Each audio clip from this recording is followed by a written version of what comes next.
je pense que, premièrement, il y a la conviction qui vient avec ça. Et deuxièmement, ça dépend aussi du message véhiculé. Ça dépend parce que, à la base, il faut comprendre que la musique, c'est un art spirituel entre la création et le créateur.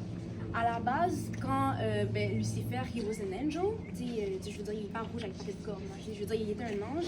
Puis lui, son mandat, c'était de s'occuper de la musique et d'apporter l'adoration vers Dieu. Mais après, quand il a été châtié, c'est comme si que lui, ce qu'il voulait faire, c'est détourner l'adoration vers Dieu.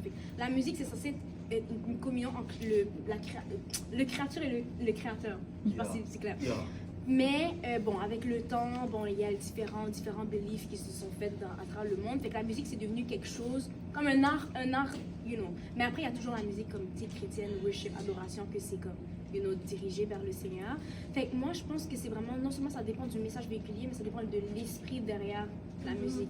Tu sais, une musique qui parle de musique de dépression. Tu sais, il n'y a pas nécessairement de mauvais mots, il n'y a pas nécessairement de, ça va pas véhiculer des péchés ou whatever, tu vois. Mais c'est l'esprit derrière la musique. C'est comme si que...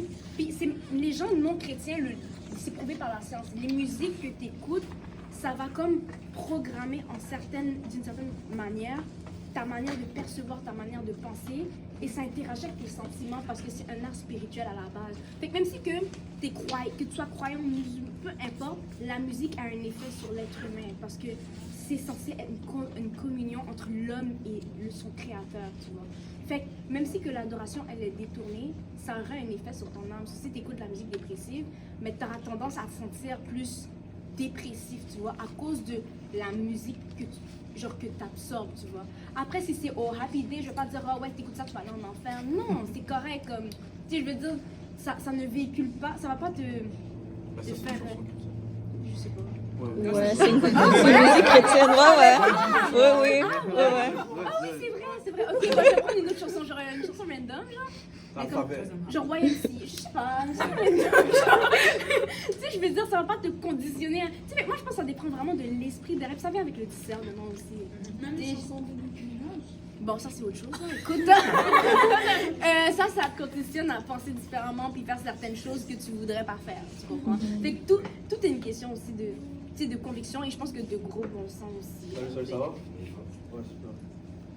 Il y avait... t'avais le blanc-main? Vraiment super beau ce qu'il a dit. J'aimerais rajouter que la musique, elle n'a pas besoin de permission pour rentrer dans ta tête. C'est toi qui fais en sorte que la musique rentre. Mais la musique, elle fait en sorte que ça forge ton esprit. Puis si tu lui donnes cette permission de rentrer, quel que soit son message, quel que soit son auteur ou l'esprit qui est derrière, c'est toi qui ouvres la porte à des possibilités que ça soit pas Dieu. Voilà. Tu comprends? Fait que les musiques mondaines, comme Noémie elle a dit, ça veut pas dire que c'est nécessairement mauvais, c'est juste que ça va pas t'encourager à marcher vers Dieu. Et nous, en tant que chrétiens, c'est important de se faire rappeler que ta marche avec Jésus, c'est tout le temps. Même si tu veux vivre un espace, un moment plus calme, même si tu veux être plus joyeux, il y a des musiques chrétiennes pour ça, tu comprends? Ben oui, il y a de tous les styles maintenant, du rock, du métal, du soft pop, du indie, t'as de tout. De la K-pop, t'as de tout. T'as de tout. Divine, Je suis d'accord avec ce qu'elle dit parce que moi, genre à l'époque, quand je voulais vraiment appeler la musique mondaine et que genre, je venais de sortir de ma méditation avec Dieu, genre je me mettais à écouter des musiques genre, comment dire, des musiques genre, non, ben oui, mais genre des musiques pas violentes, mais genre, tu vois, genre du rap et tout, quand ils disent des mauvais mots et tout, de gars, et tout, genre, Ouais. des gars, des trucs comme ça, puis genre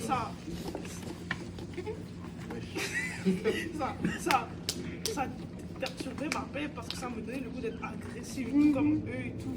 Puis à un moment donné, juste décidé d'arrêter, puis genre, j'ai remarqué que mon comportement s'est calmé. Genre, c'est comme si, genre, plus j'écoutais de la musique de rue et tout, ben je commençais à. Conditionnait. Je commençais un peu à utiliser les mêmes mots, à dire des trucs comme ça et tout. Tandis que, genre, je sais pas si c'est parlé comme ça comme une chrétienne, tu vois. C'est vrai que, genre, je suis d'accord avec ce qu'ils disent. Ouais, et toi, Parce que c'est vraiment une question qui vraiment fait beaucoup polémique chez les chrétiens. Puis, je trouve que comme, en vrai, de vrai, je sais pas comment ça dire aux gens, écoute, moi personnellement, par conviction, j'ai arrêté d'écouter la musique mondaine. parce que c'est la conviction que j'ai eue dans mon cœur. Puis j'avais fait la promesse à Dieu d'arrêter. Mais avec le temps, j'ai appris aussi à discerner, parce que musique mondaine, parce que, exemple, si on prend l'alphabet, je suis désolée, mais ABCD, il n'y a rien de Dieu dedans, il n'y a pas le mot Dieu dedans, juste qui évoque directement quelque chose de Dieu, mais indirectement, j'ai compris que comme, est-ce que je me suis dit, si t'écoutes quelque chose, demande-toi la question, est-ce que j'aurais honte d'écouter cette musique-là devant Dieu? Ben, Jésus, si Jésus était là, si je serais à l'aise, d'être autant à l'aise, si Jésus est vraiment là, de le faire devant Dieu, parce que il y a des musiques vraiment qui parlent de l'amour sans comment je peux dire ça? Sans truc qui porte à la luxure ou quoi. Et je me dis, Dieu est amour lui-même, puis Dieu accepte certaines choses. Donc si ça parle pas de l'amour de manière flagrante ou je ne sujet ou j'ai dit l'amour, mais d'autres choses, exemple, ou même des chansons pour l'éducation, ça n'a pas directement rapport avec Dieu. Mais indirectement, est-ce que ça glorifie Dieu? Oui. Parce que l'éducation, Dieu accepte qu'on peut se former, qu'on peut s'instruire. Donc, si tu as, exemple, je donne l'exemple, l'alphabet, ben, c'est une chanson, oui, mais est-ce que c'est directement que tu fais une chanson qui est de Dieu? Non. Mais est-ce que ça aide, ça, les valeurs et tout que Dieu prône, ça va pas à l'encontre de ce que Dieu prône comme valeur? Ouais, ben déjà, personne écoute l'alphabet, personne n'a l'alphabet. C'est juste une manière de se rappeler, ça c'est une méthode de musique en fait. Mais juste avant de passer à la prochaine personne, j'aimerais donner le défi à chacun d'entre vous de me donner des versets. On parle beaucoup de convictions, de feelings, machin. Donnez-moi des versets, cherchez, et puis on va continuer la ronde. Donc, Les versets qui auront parlé. Leïla. Donc Leïla, vas-y. Non, ce que tu peux dire pendant que... Si tu trouves un verset, tu as le droit à une deuxième pointe. Oh, attends. Une seconde. Daniel. Une seconde arbitre. Daniel, toi, t'as pas trop au téléphone. C'est ça. On peut tout faire rapidement. Oui, donc Leïla avait quelque chose à dire. Mais j'ai souvent remarqué que quand le son est très bon dans la musique, surtout les musiques mondaines, la son a tendance à oublier les paroles, fait qu'on suit forcément le son puis on arrête, on chante les paroles. Puis là, tu sais, c'est là que par exemple, certaines personnes, quand ils se rendent compte, sont comme ok, on est en train de chanter des paroles qui ne sont pas forcément bien.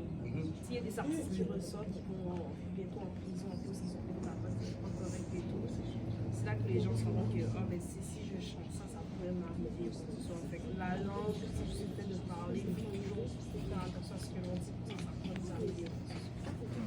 Ça, c'est un point très intéressant que Leïla a amené. C'est que la musique, les instruments, l'instrumental en fait, va te pousser à écouter et même chanter des chansons dont tu réalises même pas en fait les paroles. Et ça, c'est fou.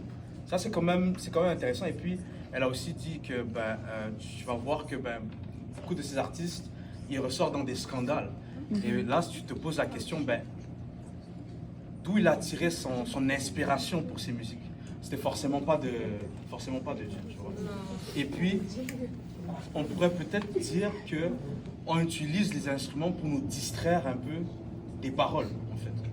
Parce qu'on va écouter, on va chanter sans se rendre compte des paroles. Et alors que les paroles, c'est du n'importe quoi là. C'est plus fort que nous parce que le son est tellement bon. Exact. C'est sa musique, tout bien l'entendre, mais après ça on se met à chanter les paroles et tout.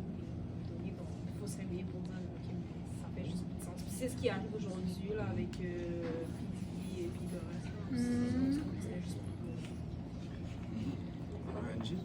Moi, ce que j'ai beaucoup aimé, c'est ce que Tatiana avait dit par rapport